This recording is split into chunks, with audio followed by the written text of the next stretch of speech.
Today on One Dish, One Mic, we're honored to welcome Jennifer Dockstader and Dr. Julia Baird, co-leads of the Art in Action Climate Symposium.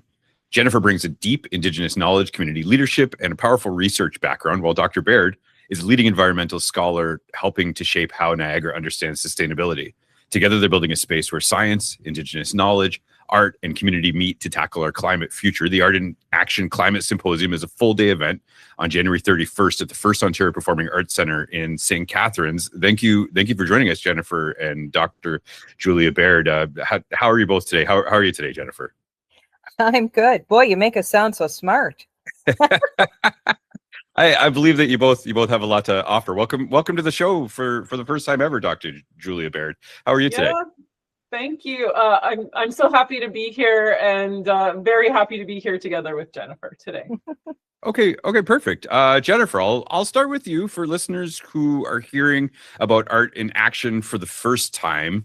How would you tell them what's happening with the symposium? We actually, Julie and I met for the first time through Colleen. Colleen gave me a call. It was actually an honor because the community partners involved with the symposium actually recommended me that Colleen get in contact with me to help organize with Julia to put on the symposium. They wanted me to represent their interests and the Indigenous portion of this. So I met Colleen out of the blue. Colleen and I got on great right from the beginning, and the synchronicity to actually bring the Indigenous component together with the science component and the art component of this to really bring the voices forward to talk about climate and art in action and the voices of Niagara, and bring Niagara's voices to the forefront for this. That sounds like so many important things coming together in a good way. Similarly, actually, I'll just ask you the exact same question, Julia. If someone were asking you, what's this all about? Tell me what's happening here. How would you describe this day's events? Yeah, I mean, I think this is unprecedented in Niagara for sure, and really the vision of Colleen Smith, who's the CEO of the Performing Arts Centre. But she's been very open to Jennifer and I helping to shape what this day looks like. I think somebody who's coming into the climate symposium will see excellent representation of what we know from the scientific community. I mean, the community that maybe I'm most closely connected to. We see representation from industry and some of the super innovative things that people are doing in the region and beyond on that side of things. And then, of course, Indigenous representation in nearly every session, maybe every session. And I think Jennifer and I worked hard to ensure that we were bringing those voices together and that one wasn't prioritized over the other. And so I think what people will see is that, hopefully, that, that attention and thoughtfulness that we put into this symposium, and some of the key issues that we're hearing about in the news, seeing globally, brought to the Niagara level. Well, let me stay with you for a second, Julia. And this isn't just another climate event, and I hate to say it that way, but there are a lot of climate events. There are a lot of things that happen, symposiums, public things, but this is a little bit different. Can you explain why this is different from things that listeners may have already attended? Yeah, I think there's a few things that make it different. One is the connection to the art community. And so there's a very strong focus on art, and just having it even in the Performing Arts Centre, I think, is a signal to those attending of that, that focus. The other is that while we're, bringing some, again, kind of connecting to my connection to science, we're bringing some, leading edge science into this space. It's going to be presented in a way that's very accessible to the general public, and we're really focusing on like an engaged day. You're not just going to sit back and listen and then walk out. It's going to be challenging the way that you think about things. We're going to be action oriented. So we know that folks who attend and leave at the end of the day are going to have some kind of actionable things that they can do in their daily lives. We hope they'll also feel really inspired to take action for climate change and its mitigation in this region and beyond. Yeah, Jennifer, definitely. I'd love if you could comment on some of the things that Julie has mentioned, and just also your own perspective. This is different. It's special. It has a little buzz to it, and I'm getting excited already. Yeah, it was really important to all of us that we wanted to hear what Niagarans' vision for this was and Niagarans' voice. So this isn't something that we're doing at Niagara community. It's Niagara's voice that is going to shape this symposium, but also what comes out of this symposium, that then we can let the whole community of Niagara see what the product of this is. And right from the beginning session and through the session, there's going to be word art that is produced so that everyone can see what this is about. And all the way through the questions that are going to the way that the community is going to interact. There are questions that are going to be derived from this that are going to come from the community. They're going to be interacting throughout all of these sessions and asking questions, whether it's of the political people that are coming, whether it's of the innovators, whether it's of the scientific community, and whether it's of the Indigenous people and leaders that they're going to be meeting. And that's the other exciting thing. Of all the Indigenous people that we've invited, they're going to be able to ask questions. They're going to be learning from them. So we're pairing Indigenous people with the scientists, and that is so exciting. So the Niagara community is going to learn that there is actual interaction between the scientific community and the Indigenous community. There are innovators that are both Indigenous and non-Indigenous, and the community is going to be able to see that. Isn't that so exciting? So there's a lot of things that are already happening that the Niagara community doesn't know, isn't aware. It's reconciliation in action already. I want to stay with you, Jen, and I think a lot of people understand the science behind climate change, whether we choose to act on it or not, and even the politics to a degree. But art and Indigenous perspectives sometimes get lost in the mix. Why are they such an important part of Art in Action and the Climate Symposium on January 31st at the First Ontario Performing Arts Centre? It's so funny that you asked that, because I think that when we keep groups separate from each other, and maybe this is a larger societal problem that's going on right now, it's maybe the larger question of what is happening and what's going wrong in the climate. And something that I think that science, art, and Indigenous people have in common is we actually need to talk to one another more. And science is always asking questions. Artists are always analyzing and asking questions and challenging. Indigenous people are always asking questions and challenging.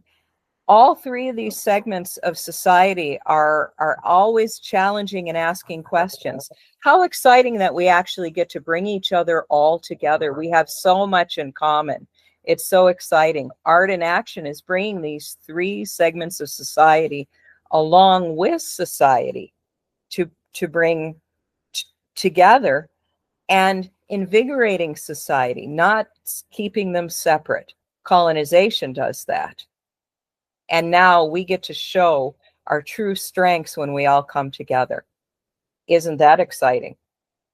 I truly love that framing. And there's so many different perspectives here. Dr. Julia Baird, you are bringing scientific expertise, and your research is well respected in community, and I hope more people hear about it. And for a lot of people, maybe January 31st is the first day that the broader community is hearing about some of the great work that you're doing. But you are coming from a very different world. Jen's coming from a different world. Artists are coming from a different world. I'm curious about how you see all of these different parts coming together and connecting at the Art in Action Climate Symposium. Yeah, thanks. And I think that the way that comes together is through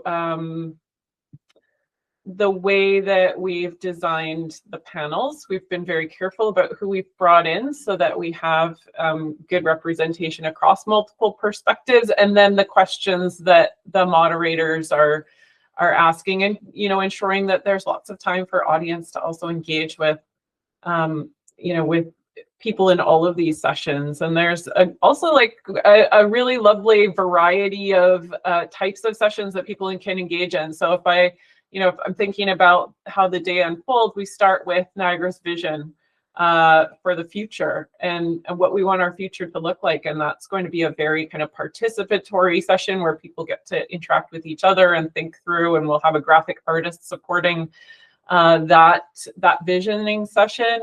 And then we move through to, I think, a session that Jen and I are both so excited about, science versus Indigenous knowledge, which is a bit of a title that's meant to evoke some interest. We think that science and Indigenous knowledge don't need to be in opposition, and in fact, they aren't in opposition. They're highly aligned in many ways, and so that session will highlight some of those things. We also have sessions that are addressing more technical aspects of climate change, so you can learn about renewable energy and generative AI and some of the exciting and potentially challenging aspects of that, and all the way through to political leaders and their perspectives on the future of Niagara, which, Carl, I know you're going to be actively involved in.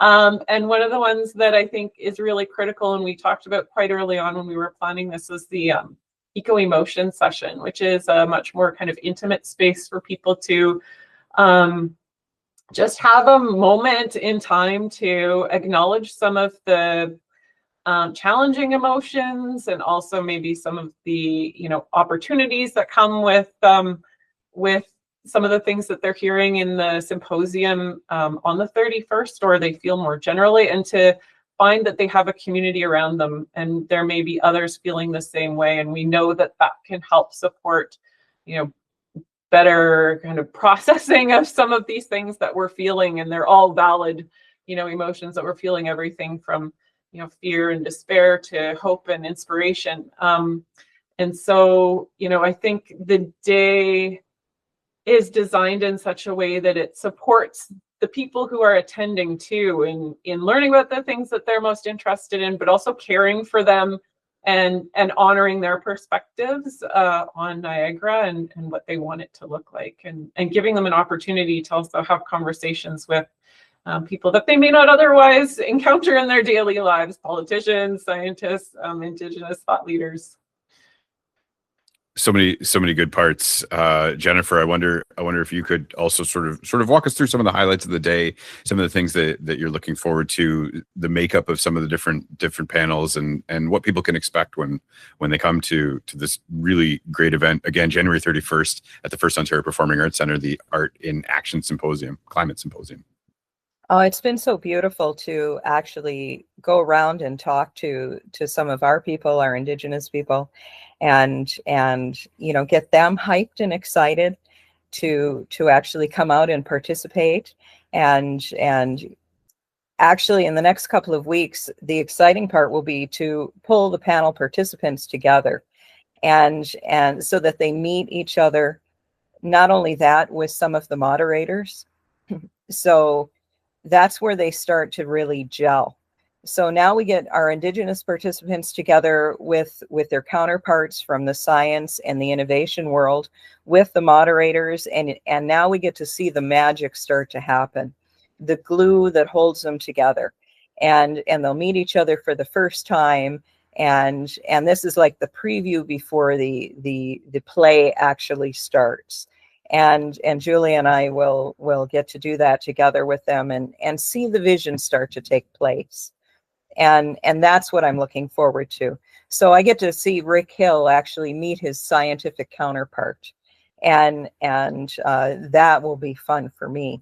But then I also get to see the young up and coming Jamie Miller, get to work with Jordan Miller, and they're such a great team already. But to get him see him work with the other innovators in the group who he's never met before, and see how that magic works, and to see those minds go, that will be amazing. And I hear that there's some sort of robot that's coming.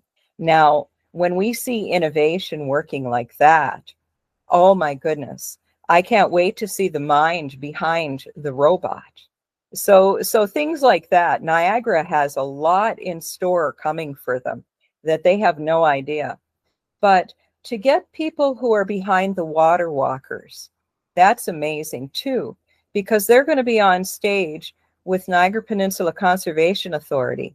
And to see Niagara Peninsula Conservation Authority and give them permission to actually talk in plain language about how concerned they are about water.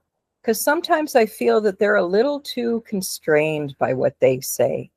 And one of the things that Julie and I talked about was giving them permission to talk about their concerns to the public directly, where they don't have to be so worried about, maybe, of course, they always have to be a little bit worried, but we want them to be able to talk about their concerns in a way that the public can understand them.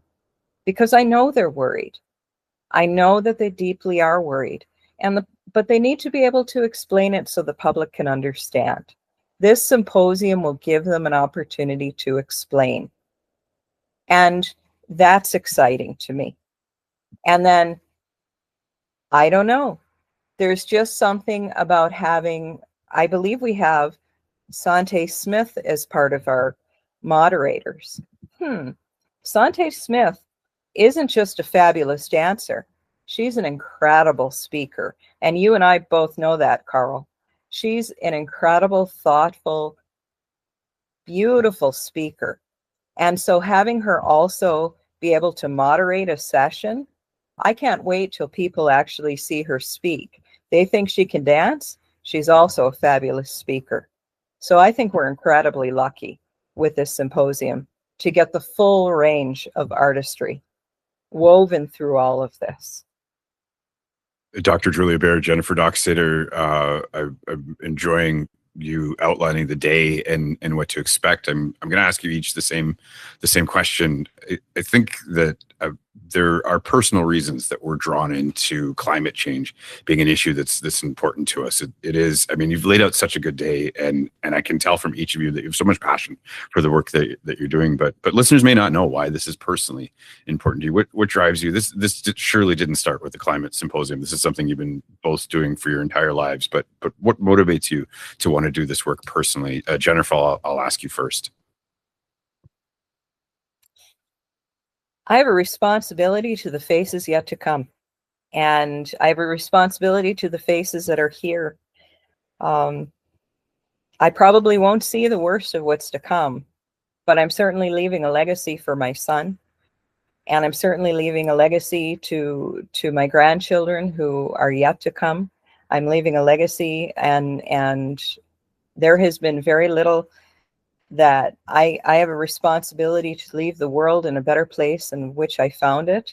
And I am frustrated that there is so little that I can do, and that people are not taking this seriously.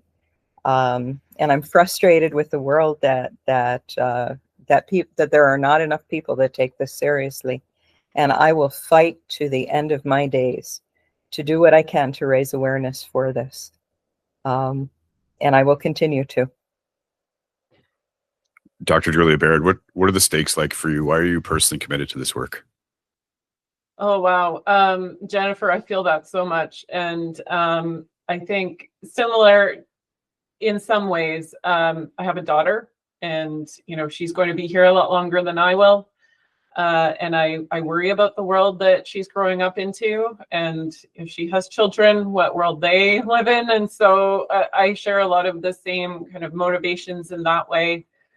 My research has always been focused on kind of like how I'm not interested in doing research for the sake of research. I'm interested in doing research for the sake of making positive change. And so I guess every time I do something, I really prioritize how it can contribute to a better world. And that's like a big broad aim, but I know that, even us as individuals, we have an impact. And so I'm going to use whatever means I can to make an impact through the work that I do. And also in these sorts of spaces, when I'm invited to be a part of this, I want to be here. I want to contribute in the best way I can and make the biggest impact that we can through this event. And, this is one event in a series of things that I think I aim to do in my career, and use, my job and my position as I can to affect that change. Dr. Julia Baird, is there anything I haven't asked you that you want to make sure listeners of One Dish, One Mic are aware of? Oh boy. I think this is part of a longer festival. So we've talked a lot about the one-day climate symposium that's on the 31st. But this runs from January 30th through to February 8th, and there's all sorts of really amazing events. The other thing that I'll say is that there's also a fun, for me, research component to what we're doing here. So part of my research focuses on empathy and how we can build empathy towards each other. And that helps us to see the world in a different way and to make better decisions, hopefully about, in my case, I focus on water, but about the world in general and the future that we share. And so the Performing Arts Center has been very interested in looking at how this festival and this climate symposium drives empathy outcomes, positive empathy outcomes. And so if you see QR codes when you're at the festival at all, please scan them and participate in that, because we'd love to see folks participating and be able to show the impact of this festival on individuals and how they think about the world and others around them. Such a great message, and thank you for that. Jennifer, the last word goes to you. What do you want to leave our listeners with? I'm going to echo a little bit of what Julia said. Two things I want to say. I've really gotten to know Julia quite well, and I said to her just the other day, if we're not friends by the end of this, then something's wrong with the two of us, because we've had a blast with this, and we've spent so much time together, and our minds, we think alike in terms of this. This has been a blast, and I've really grown to really like Julia. The other thing that I've said to Colleen and the Performing Arts Center is they've got to do a much better job of marketing themselves.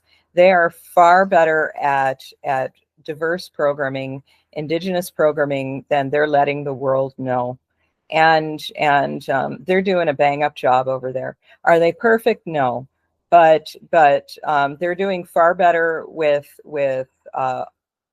bringing diversity through their programming, whether it be Indigenous, Black, or LGBTQ 2S+ programming than I've seen, and but they're not marketing it properly.